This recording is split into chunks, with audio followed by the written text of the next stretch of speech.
Ladies and gentlemen, welcome to the bold analysis. Former Kiambu Governor William Kabogo is out and is confronting the President William Ruto about the nationwide power outage. This is something that I want us to look at keenly because the Kiambu Governor brave step opens a conversation in this country about power politics. Let me tell you, the most complicated sectorial politics is power politics. And if you've been following, you realize, you'll agree with me that this one normally has a problem. William Kabogo told the president that you know the problem happening. You know where the problem is, and so you owe Kenya a statement. You just owe Kenya a solution about the power outage. Remember, what Kabogo is saying is allow private producers of power to supplement the Kenya power, or rather just make sure you remove the monopolistic market Kenya power is enjoying in this country. That is a very bold statement.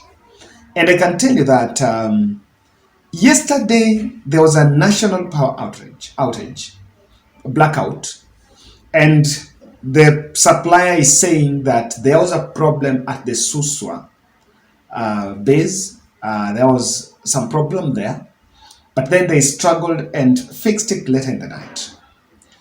So you can just count and you can just try to be very authentic and just ask, what do you think was lost yesterday within that time?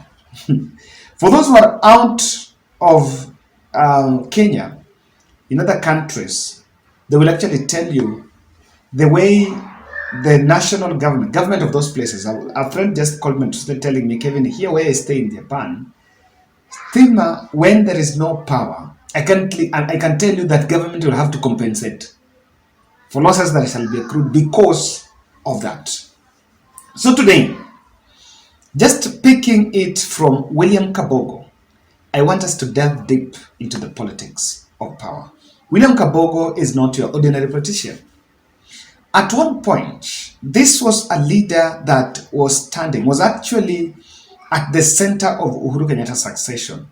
Until that ambition, I can tell you authoritatively that it was killed by William Ruto. In 2017, when he was put at the helm of Jubilee Party to make sure that he's in charge of those nominations.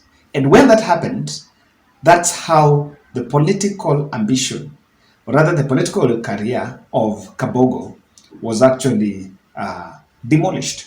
An attempt to revive it through the Kenya Kwanza wing, through the Kenya Kwanza coalition in the just concluded general election, was also killed when Moses Kuria was planted to spy on him. And that confrontation with Wamatangi, Kumba Moses Kuria was with this side, and look at what played out. Moses Kuria is a CS, and finally, William Kabogo has been pushed out. That was not the gist of this. Let's get into the power politics. Kindly subscribe to our channel.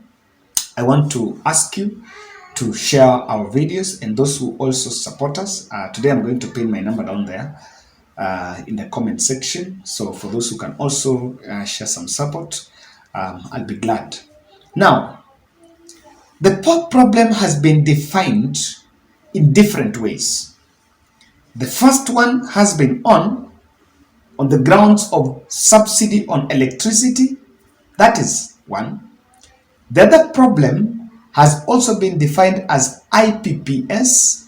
IPPS is independent power producers that are actually selling energy to Kenya Power at some exorbitant rates, and they are thriving with really ridiculous long-term contracts. And I know that even at Uhuru Kenyatta tried the former President Uhuru Kenyatta tried to create some interventions, to bring in some interventions. But when he realized that the problem was not going to be solved overnight, he actually brought in the fuel, the subsidy, electricity subsidy, to cushion Kenyans, because there was bit of that was coming.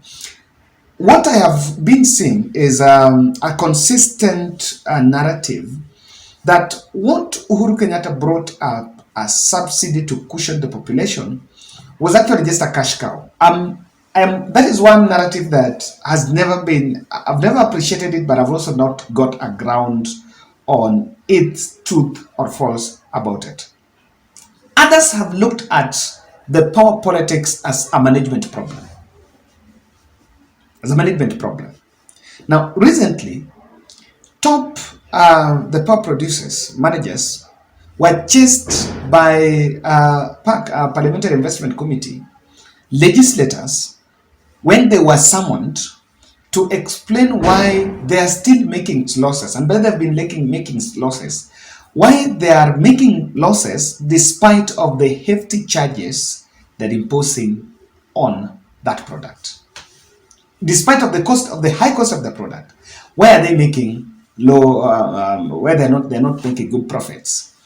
And I remember they were actually chased from that meeting after they presented the reference documents 30 minutes to that session. And then the MPs were a little bit rattled that they did not have enough time to peruse those documents. So there was no way they were going to explain, or rather to ask questions, quality questions, and interrogate further if the documents were just presented to them 30 minutes before that committee session. And so they just did. So on Kenya Kwanza wing have tried to identify it, and for them the approach is simple. It's a management problem. And it is in public domain that one of the I don't know that KPLC is a parastatal, but it's a company. One of the companies where government, of course, is also a shareholder there, that have seen frequent changes, shake-up, is Kenya Power. During Kenya Kwanza reign, there have been changes in top management. You need to, if you dig deep, you realize there have been recent changes on the board of directors and here and there. So we are changing management as clothes. And I remember even the MPs are asking, were asking for the directors to appear so that they can explain why Kenya Power changes directors, or rather changes their managers as clothes, one after the other. What exactly is playing there? And I want to speak this and say that we need to, in this country, there's some things we just need to do right. In fact, you cannot do everything right. You cannot solve every problem. But there are some sectors, I don't know that we don't just have a priority list, or we don't have an intention. But this country, we have the solutions around us. It is about time that we explore solutions. What am I talking about? Energy, apart from electricity, apart from it being used for household, these people who are using in the houses, it is a catalyst in manufacturing. It is a catalyst in transport. It is a catalyst in everything.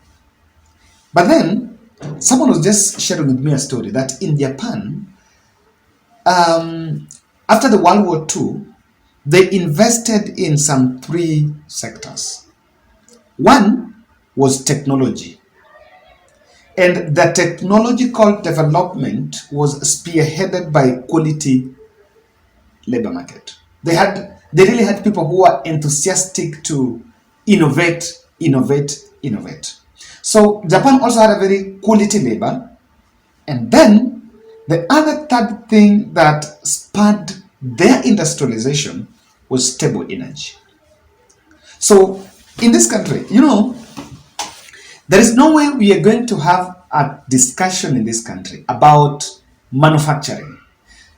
I listened to, I think what that was Moses Kuria saying, that textile industry have a potential of employing almost 60% of now the jobless population here. And I totally agree. Simple understanding, because textile, the clothings, everyone will buy a cloth at one point, be it for the kids, for the young people, and what. And we are also a fashionista country. We are a country that is endowed by people who are really after fashions. So I agree with Moses Kuria that textile industry can employ many of us, or rather manufacturing is a very alternative, is a very good space for private employment apart from those who are seeking government jobs in government office. But we cannot have a template. The blueprint on manufacturing cannot be achieved if we cannot have energy. Leave alone quality, energy. David D said that they did not promise quality energy, and I was like, hey, it had it, but David D was in national TV telling us that they never promised cheap energy. They never promised. That's what they said. But even so let's not get to the argument of whether they never promised or not. But the other things that they are promising, the other things on manufacturing, for example, on manufacturing, entirely depends on energy. In December, inflation rate in US dropped to 6%. And it was, and I was reading the Fed there, that is their central bank, was saying that they were attributing the great milestone on reduction in interest rates on just intervention on energy. Just that. As we talk, in the month of February, our inflation is now at 9.2. Truth be told, in October, we were doing 8.5. Now we are in February, we are doing 9.2. Are we going to get to 10? It will reach the highest level. So we need to have this discussion. The other politics, we can entertain the other politics, entertain the other things. But on energy, let's be very sensitive. On this one, we need to fix. We need to fix this as early as yesterday. It should not be about dilly-dallying here and there. You cannot achieve manufacturing if you're dilly-dallying on energy, because energy is a catalyst. Apart from that, and I think sometimes we don't just have the good intention. I read this report that Kenya Power, the government owes them 19 billion. So you will ask how. They're saying that what government owes them is utility bills. Utility bills are I think it could be power consumed by government, but that money, instead of it being paid to them, it is collected by judiciary, then judiciary reimburses them. Treasury. Then treasury reimburses them. So treasury never reimbursed. I remember there was some time when Sonko was a governor. I think that was Sonko here in Nairobi. There was even power was cut in City Hall kwa sababu hawakuwa wamelipa, because they had not paid. So if we are crying out, but even the government themselves owe the same Kenya Power 19 billion, which includes the different offices, including even parliament. But then we are making all noise here about this, the Kenya Power making losses. Do we have the good intention? We need to get this right.